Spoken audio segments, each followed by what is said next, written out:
AP ప్రభుత్వం కీలక నిర్ణయం తీసుకుంది. ప్రభుత్వ పాఠశాలల బలోపేతానికి చర్యలు చేపట్టింది. అందులో భాగంగా స్కూళ్లలో టీచర్ల కొరత తీర్చేందుకు ముందుకొచ్చింది. గత ఏడాది మాదిరిగా ఈసారి కూడా ప్రభుత్వ స్కూళ్లలో అకాడమిక్ ఇన్స్ట్రక్టర్లను నియమించాలని ప్రతిపాదించింది. మేరకు ఏపీ ప్రభుత్వానికి విద్యాశాఖ ప్రతిపాదనలు పంపింది.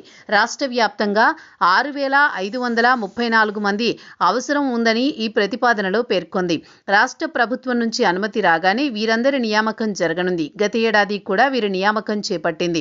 ఇప్పుడు విద్యా సంవత్సరం ప్రారంభమై నెల రోజులు గడుస్తున్న తరుణంలో వీలైనంత త్వరగా మరోసారి వీరి నియామకం చేపట్టాలని చూస్తోంది.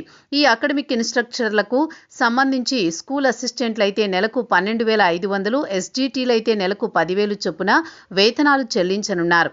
గత ఏడాది 1,146 మంది ఇన్స్ట్రక్టర్ నియామకాలు జరగగా ఈ ఏడాది మాత్రం పోస్టుల సంఖ్య పెరిగింది. రాష్ట్ర వ్యాప్తంగా ఆదర్శ ప్రాథమిక పాఠశాలల సంఖ్య పెంచడంతో పాటు హైస్కూల్లో సబ్జెక్టు టీచర్ల కొరత కారణంగా వీరి అవసరం భారీగా పెరిగింది.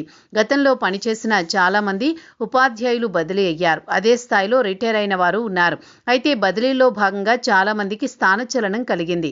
కానీ ఇంతవరకు రిలీవ్ చేయలేదు. అకాడమిక్ ఇన్స్ట్రక్టర్ల నియామకాలు పూర్తయ్యాక వీరిని రిలీవ్ చేయాలని ప్రభుత్వం భావిస్తోంది. స్కూల్ అసిస్టెంట్ పోస్టుకు సంబంధించి ఇన్స్ట్రక్టర్ అయితే 12,500 రూపాయలు వేతనం అందనుంది. సెకండరీ గ్రేడ్ టీచర్లకు సంబంధించి ఇన్స్ట్రక్టర్లైతే 10,000 రూపాయల చొప్పున వేతనంగా అందించనున్నారు. సొంత గ్రామంతో పాటు మండలానికి ప్రాధాన్యమిస్తున్నారు.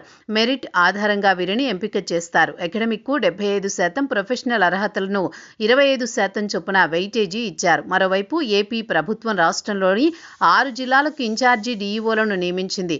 అల్లూరి సీతారామరాజు, అనకాపల్లి, డాక్టర్ బిఆర్ అంబేద్కర్ కోనసీమ, పశ్చిమ గోదావరి, ప్రకాశం, అనంతపురం జిల్లాలకు డీఈఓలను నియమిస్తూ పాఠశాల విద్యాశాఖ డైరెక్టర్ ఉత్తర్వులు జారీ చేశారు.